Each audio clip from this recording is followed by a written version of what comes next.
අප සමිදා උකුත් වුණා මරණින් උත්තාන වුණා පියාණන්ගේ ආදරේ පින්වාලා අප වෙනුවෙන් ජීවිතේ පුදලා මරණේ මරාගෙන මා සමිදා එනවා අදටත් ජීවමානව වැඩ සිටිනා අසීමිත වූ ආදරේ හින්දා දිව්‍ය සත් ප්‍රසාදයේ වැඩවසනවා කුරුසියේ සෙනෙහස පෙන්වලා කුරුසියේ සෙනෙහස පෙන්වලා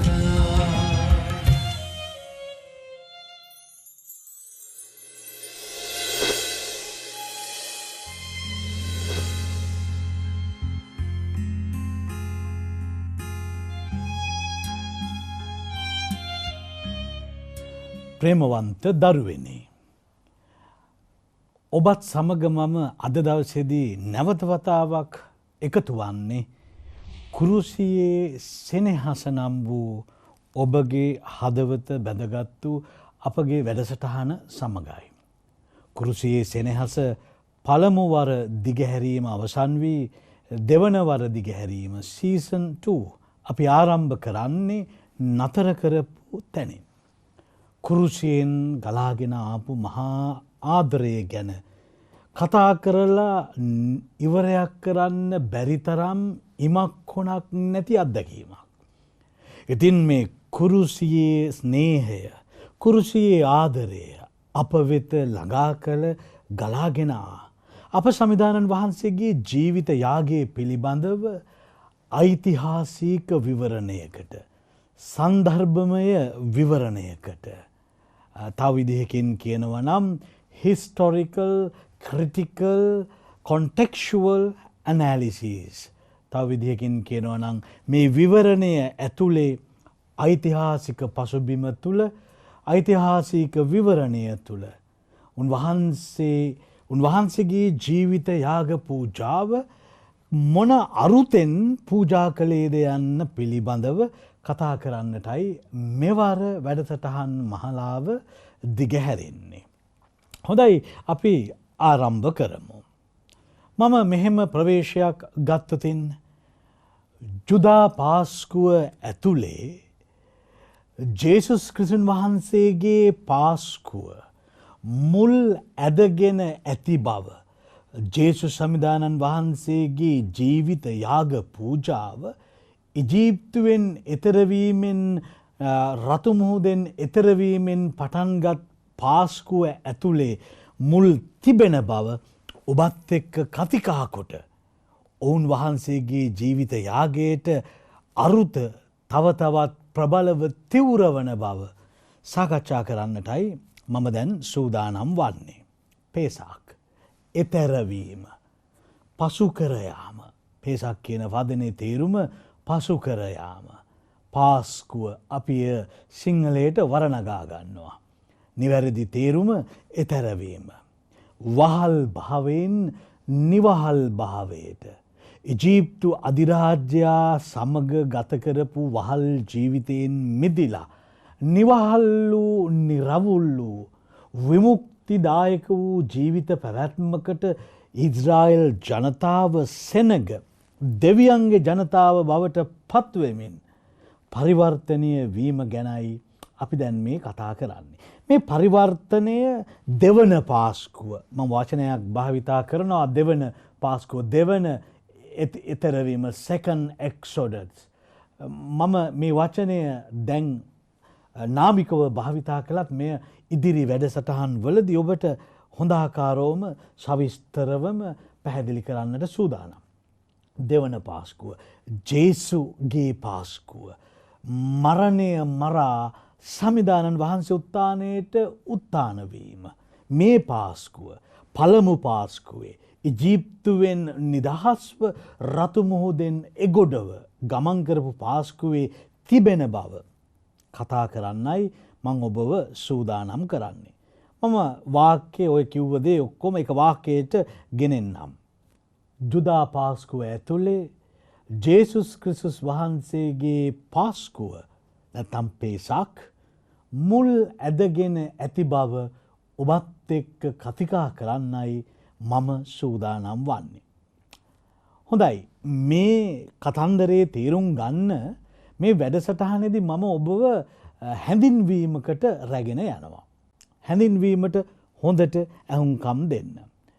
ගලීලය හා ජුදයාවේ සන්දර්භමය පැවැත්ම අපි කියනවා ඉංග්‍රීසියෙන් contextual reality. සමකාලීන පැවැත්ම, උන්වහන්සේ ජීවත් වූ කාලයේ ඉතිහාසය, නව පාස්කුව ගැඹුරු ලෙස තේරුම් ගන්නකොට නව පාස්කුවට ජේසු සමිදානන්ගේ වකවානුව උන්වහන්සේට අති ගැඹුරු ලෙස බලපා ඇති බව අපට පැහැදිලි වෙනවා. තව ටිකක් තේරුම් ගන්න උත්සාහ කරමු. මම කිව්වේ ජේසු සමිදානන් වහන්සේ ජීවත් වූ වකවානුවේ ජුදා සෙනගගේ සිරිත් විරිත්, ජුදා සෙනගගේ කල්පනා, ජුදා සෙනගගේ ආගමික ඇදහිල්ල, ඔවුන්ගේ විශ්වාසය, ඔවුන්ගේ බලාපොරොත්තුව, ඔවුන්ගේ එදිනදා ජීවිතයේ ක්‍රමවේද, එදිනදා ජීවිතයේ ක්‍රමවේදයන්ට බලපාපු වෙනත් බාහිර හේතු, මේ ආදී බොහෝ දේ සමිදානන් වහන්සේගේ දෙවන පාස්කුව නොහොත් මරණය මරා උත්ථාන වීමේ මේ මහා පාස්කු මංගල්‍යයට බලපාලා තියෙනවා. මුල් ඇදලා තියෙනවා. හේතු සාධක වෙලා තියෙනවා. ලෙහා ගනිමු එකින් එක. එකින් එක ලෙහා ගන්න අපි උත්සාහ කරමු. ජේසු සමිදානන් වහන්සේ හා උන්වහන්සේගේ පාස්කුව තේරුම් ගන්නකොට පළමු සතවර්ෂයේ ජුදා සිරිත් විරිත් පළමු සතවර්ෂයේ ඇස තුළින්ම අපි දකින්නට ඕන. පළමු සතවර්ෂයේ ජුදා සිරිත් විරිත් දෙවන සතවර්ෂයේ ඇස තුළින් හෝ කන තුළින් දකින්න හෝ අහන්න හෝ ගියොත් අපට එතරම් ලෙහෙසි නෑ එය තේරුම් ගන්න. අපි ඉන්නේ 21 වන සතවර්ෂයේ. මේ සතවර්ෂයේ ඇස් තුළින් දකිමින් කනින් අසමින් පළමු සතවර්ෂයේ යථාර්ථයක් තේරුම් ගන්න අපට අපහසුයි. අපට ගොඩක් අපහසුයි. තේරුම් ගන්න බෑ. අවුරුදු 2000කට පෙර සිද්ධ වූ ඓතිහාසික සිදුවීම ඓතිහාසිකව තේරුම් ගත්තොතින් තමයි අපේ සමකාලීන යථාර්ථයන්ට මේක බලපාන බව අපට අවබෝධ කරගන්න පුළුවන් වෙන්නේ. හොඳයි ප්‍රේමවන්ත පුතේ දුවේ. එහෙමනම් පළමු සතවර්ෂයේ ඇස තුළින් අපි ජේසුව දකින්නට යනවා. පළමු සතවර්ෂයේ දෙසවන් තුළින් අපි ජේසුව අහන්නට යනවා. මේ දෙකම අතිශයින් වැදගත් කාරණාවන්. අප සමිදානන් වහන්සේගේ මරණය, උන්වහන්සේගේ ප්‍රතාපවත් වූ අද්විතීය වූ අසමසම වූ උත්ථානය, උන්වහන්සේගේ මරණය, මෙහි තේරුම මොකක්ද? මේ සියල්ලම ඇති සැටියෙන් අපි දකින්නේ කොහොමද? මේවා දකින්න මට සිදුවෙනවා ඔබව ඔවුන් වහන්සේ ජීවත් වූ වකවානුවට රැගෙන යන්න. සූදානම් වෙන්න. මා සමග ඔවුන් වහන්සේ ජීවත් වූ වකවානුවට ගමන් කරන්න. මේ පිළිබඳව මම ප්‍රවේශයක් ලබා ගන්නේ මූලික වශයෙන් 16 වන බෙනදික් පාප් වහන්සේගේ කියමනකින්. උන්වහන්සේ එක්තරා විටකදී මෙහෙම ලියනවා. උන්වහන්සේ කියනවා, "It must be said that the message of Jesus is completely misunderstood if it is separated from the context of the faith and hope of the chosen people." 16 වෙනි බෙනඩික් පාප් වහන්සේ මොකක්ද මේ කියන්නේ? උන්වහන්සේ කියන්නේ උන්වහන්සේට අනුව අපි කොපමණ ප්‍රමාණයකට අප සමිදානන් වහන්සේව උන්වහන්සේගේ ජනතාවගේ විශ්වාසයෙන් ඔවුන් වහන්සේගේ ජනතාවගේ බලාපොරොත්තුවෙන් වෙන් කරනවාද? එපමණ තරමකටම එපමණ ප්‍රමාණයකටම උන්වහන්සේව තේරුම් ගැනීමට තියෙන ඉඩකඩ අපි අහෝසි කර ගන්නවා. මම පැහැදිලි කරන්නම් ඒ කතාව.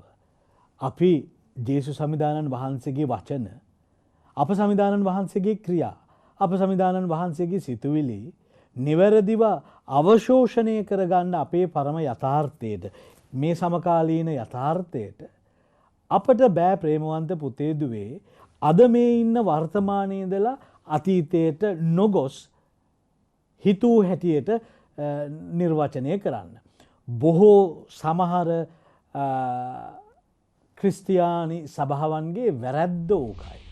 දේව වචනය ඇති සැටියෙන් තේරුම් ගන්නට ඉතිහාසයට, ඉතිහාසයේ විවරණයට, සාහිත්‍යයට, සාහිත්‍යයේ විවරණයට, වචනවලට, වචනවල විවරණයට ආදී වශයෙන් විවරණයන්ට නොගොස් වචනය කියවලා ඒක මට දැන් තේරෙන හැටියට විග්‍රහ කරන්න ගිහිල්ලා දේව වචනය අපි විකෘති කරගෙන තියෙනවා.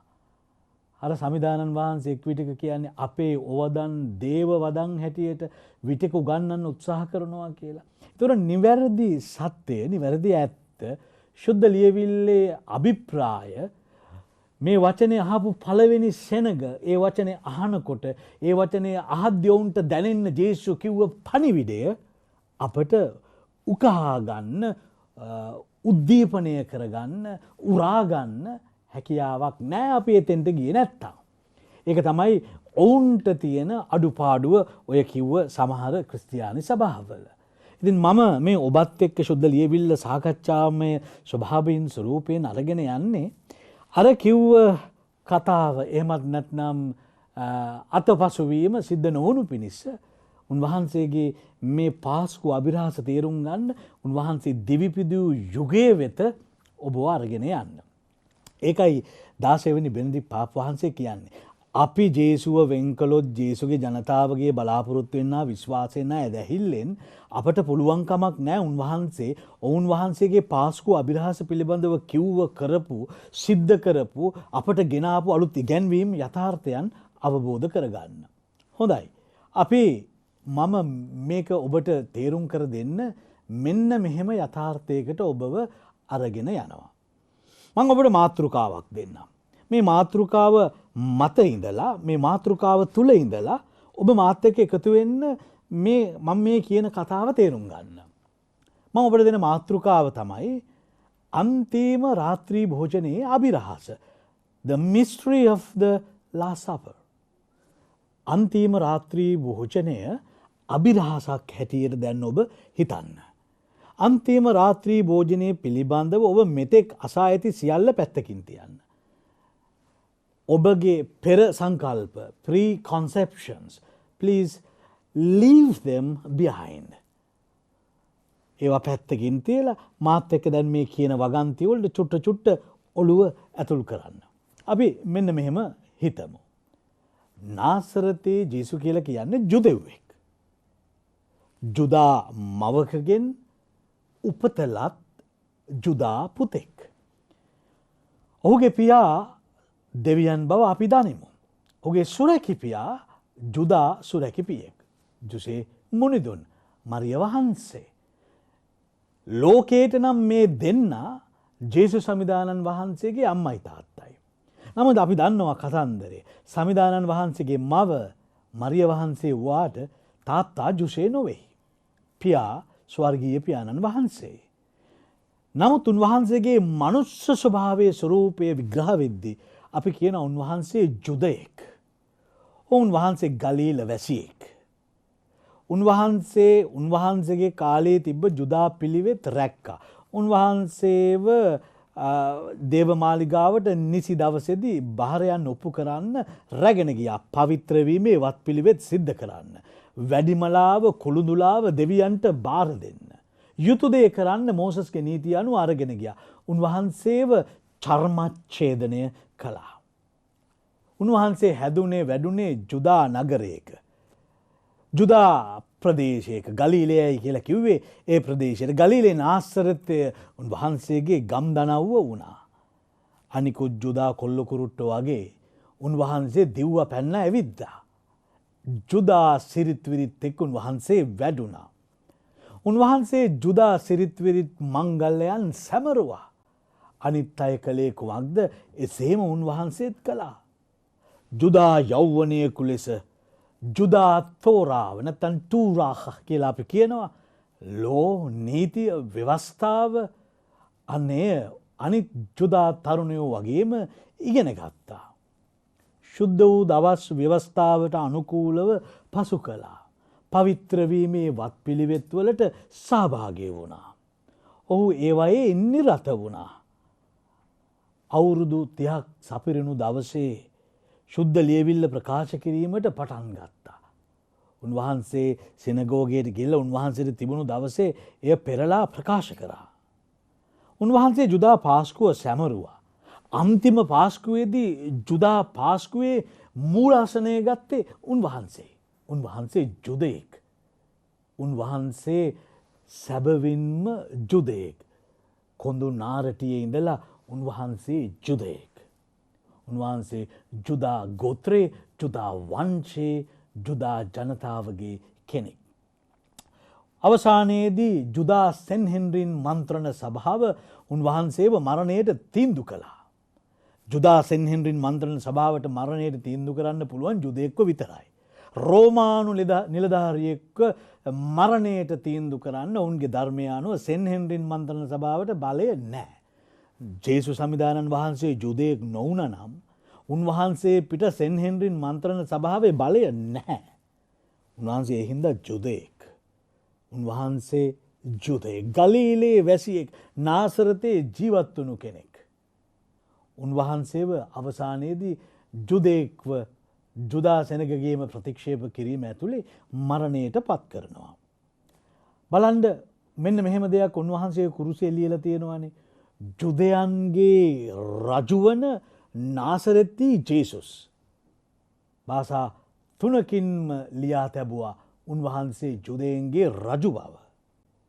උන්වහන්සේව කුරුසියක එල්ලලා මරලා දැම්මා. ජෝම්තුමාගේ සුභාරංචියේ 19 වෙනි පරිච්ඡේදයේ 19 වෙනි වගන්තිය. ප්‍රේමවන්ත පුතේ ප්‍රේමවන්ත දුවේ මේ විදිහට අපි දැන් යමක් දැක්කා. ඒ තමයි උන්වහන්සේ ජුදයෙක්. එතකොට මේ ජුදා තරුණයා ජුදා තරුණ ආවේගයෙන් ආවේශයෙන් කපර්නාවුම දෙවනත් කරනවා. කපර්නාවුම උඩු යටිකුරු කරනවා. කපර්නාවුමට ඇවිදින් මේ ජුදා තරුණයා ජුදා සෙනගට ඉහමුල ඇතුව පිළිගන්න බැරි දේවල් ප්‍රකාශ කරනවා. මහ විප්ලවයක් ජුදා නගරයක රැගෙන එනවා. එතකොට උන්වහන්සේගේ වටපිටාව උන්වහන්සේට විරුද්ධව නැගිටින හැටි මහ පුදුම ලෙස අපි බලාගෙන ඉන්නවා. ඒ වටපිටාව නැගිටින හැටි තේරුම් ගත්තාම අපට තේරෙනවා උන්වහන්සේ තිබිච්ච ක්‍රමයට තිබිච්ච ක්‍රමවේදයට මොනතරම් ප්‍රබලව අභියෝගයක් හා විසංවාදයක් වෙන්න උත්සාහ කළාද කියලා. එතකොට ජුදයෙක් වුණු උන්වහන්සේ ජුදා ක්‍රමවේදයට විසංවාදයක් වීම හේතු කොටගෙන දෙවන පාස්කුවේ ආරම්භීම ආරම්භ වෙනවා. මම එහෙම ප්‍රවේශය ගන්නවා. දෙවන පාස්කුව හැම ජුදයෙක්ම සමිදානන් වහන්සේගේ කාලේ වෙනකොට දෙවන එතරවීමක් දෙවන නික්ම යාමක් දෙවන පාස්කුවක් බලාගෙන හිටියා. මෙසියස් වහන්සේ දිනක ඇවිදින් අපව එතර කරාවිය කියන මහඟු බලාපොරොත්තු වෙන්න ඇලි වෙලි සෑදී පැහැදී සිටියා. දැන් මෙන්න මේ වාතාවරණය තුල තමයි සමිදානන් වහන්සේ ජුදා දේශයට තමන් වහන්සේව අනාවරණය කරන්නේ. ජුදා සෙනගට ජුදා තරුණයා ජුදාව අනාවරණය කරනවා. උන්වහන්සේ නව පාස්කුවේ අයිතිකාර මෙසියස් බව කියන්න පටන් ගන්නවා. මම ආයිත් කියනවා. උන්වහන්සේ ජුදාව ඇතුලේ ජුදා තරුණයෙක් හැටියට හැදිලා වැඩිලා ඒ ක්‍රමවේදය ඇතුලේ ජීවත් වෙලා ඒ ක්‍රමවේදයට දායක වෙලා ඒ ක්‍රමවේදය තුල උන්වහන්සේ පොහොණි වෙලා ඒ ක්‍රමවේදය වෙනස් කරමින් පරිපූර්ණතාවයකට රැගෙන එන්න ඒ ක්‍රමවේදය ඇතුළෙම පැලවිච්ච හැටි අපිට අපූරුවට පෙනෙනවා. මීට පසුව එන වැඩසටහන් වලදී මම මේ කියන හැඳින්වීම ඔබට තේරේවි. ඉතින් ප්‍රේමවන්ත පුතේ දුවේ මේකේ පාඩම මොකක්ද? දැන් මම ඔබට මේ මහා දේව ධාර්මික ගැඹුරු විප්ලවීය කරුණු කාරණා රැගෙන එමින් ගෙනාපු අද වැඩසටහනේදී ගෙනාපු අරමුණ ඒකායන මගේ පරමාර්ථය උනේ සමිදානන් වහන්සේ ඔවුන් වහන්සේගේ කාලේ ජුදාව තුළ ජීවත් වූ ගලීල වැසියෙකු වූ බවයි. ගලීල වැසියෙකුන් වහන්සේ ගලීල වැසියෙකුට යුතු වූ ජුදා සම්ප්‍රදාය තුළ ජීවත් වූ බවයි. ඒ සම්ප්‍රදාය ඇතුලේ උන්වහන්සේ කළ යුතුව තිබූ දේ කළ බවයි. ඒ කළ යුතුව තිබූ දේ කිරීමෙන් උන්වහන්සේ එහි කොටසක්ව සිටි බවයි. කොටසක්ව සිටිමින් උන්වහන්සේ සමස්තය නැවත වතාවක් එතර කරවීම සඳහා අලුත් සම්ප්‍රදායක් රැගෙන එන්න විසංවාදයක් වූ හැටි තමයි මම මේ ආරම්භ කළේ ඔබට තේරුම් කරන්න. හොඳයි ප්‍රේමවන්ත පුතේ ප්‍රේමවන්ත දුවේ. මේ කතාව ඇතුලේ ඔබට දැනෙන දේ මොකක්ද? අපි හැමෝටම මේ ක්‍රිස්තු සුභාරංචිය අලුත් යථාර්ථයක් ගෙන එන්නේ අපි ඉන්න යථාර්ථයට එය කතා කරන නිසායි. ජේසුගේ යථාර්ථයට මේ කතන්දරය හේතු සාධක වුණා වගේ ඔබේ මගේ ජීවිත කතාවට මේ ජේසු චරිතය දායක වෙන්න පටන් ගන්නවා. ඔබයි මායි වෙනස් වෙන්න ඕන තැන් අපට කියා දෙනවා. අපි කෙසේ වෙනස් විය යුතුදයයි උන්වහන්සේ අපිට දායක වෙන්නට යම් යම් අවස්ථාවල් දෙමින් අවධාරණය කරනවා. හොඳයි මා ආදරණීය දරුවනි. ඔබත් සමිදානන් වහන්සේව හරියට තේරුම් ගන්න. උන්වහන්සේව හරියට තේරුම් ගන්නකොට ඔවුන් වහන්සේ වලාකුළු මත රැඳී සිටින ඈත එපිට තැනක වැඩවසන උන්වහන්සේ එතැන මම මෙතන යයි කියන දුරස්තර භාවයකින් අදහන ආගම ඇදහීමේ ක්‍රමවේදය වෙනස් කරගන්නවා. ඓතිහාසික ජේසුව තේරුම් ගන්නකොට ඓතිහාසික ජේසුගේ සන්දර්භමය ක්‍රමවේදයන් හා දායකත්වය මට තේරෙනකොට උන්වහන්සේ මහ පොළොවේ ඇවිද්ද කෙනෙක් කියලා මට තේරුම් යනකොට මගේ ජීවිතයට උන්වහන්සේ දැනුත් වටිනවා කියලා මට අවබෝධ වෙනවා. ඒ අවබෝධ වීම ඇතුලේ වෙනස් වෙන්න ඕන තැන් වෙනස් කරගන්නවා. ඒ අවබෝධය ඇතුලේ උන්වහන්සේ අපට සවිය ශක්තිය ආදරය ස්නේහය දානය කරනවා. ප්‍රේමවන්ත පුතේ ප්‍රේමවන්ත දුවේ මම ඔබට ආරාධනා කරනවා. ඔබ ඉන්න සන්දර්භයට ඔබ ජේසු පණිවිඩය දැන් විවර කරන්න. ජේසු කතාව ඔබේ කතාවත් එක්ක එකතු වෙලා කියවන්න. සුභාරංචිය කියවනකොට ජේසු චරිතය විග්‍රහ කරගන්නකොට ඔබේ ජීවිත අත්දැකීම් වලට උන්වහන්සේ සමාන්තර බව වටහා ගන්න. සමාන්තර බව යයි කීමෙන් මා අදහස් කළේ කිසි කලක එකතු නොවන වගනන් නොවේ. සමාන්තරයයි කියලා කීමෙන් මා අදහස් කරන්න උත්සාහ කළේ උන්වහන්සේටත් අපට වගේ ජීවිතයක් තිබුණ බව ඔබට පැහැදිලි කිරීමයි. නොහොත් අපේ ජීවිතයේ ජයගන්න උන්වහන්සේගේ ජීවිතයේ ජයගෙන අපට පෙන්නුව බව අවධාරණය කිරීමයි. උන්වහන්සේ කියනවා ලෝකේ බොහෝ දුක් ගැහැට ඔබට ඇත. ඒත් බිය නොවන්න. ලෝකයේ අභිභවා මම ජය ගතිමි. හොඳයි. උන්වහන්සේගේ මෙසයානීක මෙහෙයට උන්වහන්සේ දැන් සූදානම් වෙනවා ජුදා තරුණයෙකු ලෙස. අපි ඊළඟ වතාවේදී තේරුම් ගන්න උත්සාහ කරමු උන්වහන්සේ කොහොමද මේ සමකාලීන යථාර්ථය උන්වහන්සේගේ මෙසයානීක දැක්මට එකතු කරගත්තේ කියලා. එතෙක් උන්වහන්සේව හොයන්නට ආත්මයන්න් වහන්සේ ඔබව සවිමත් කරන සේක්වා. ඔබට ජේසු පිහිටයි.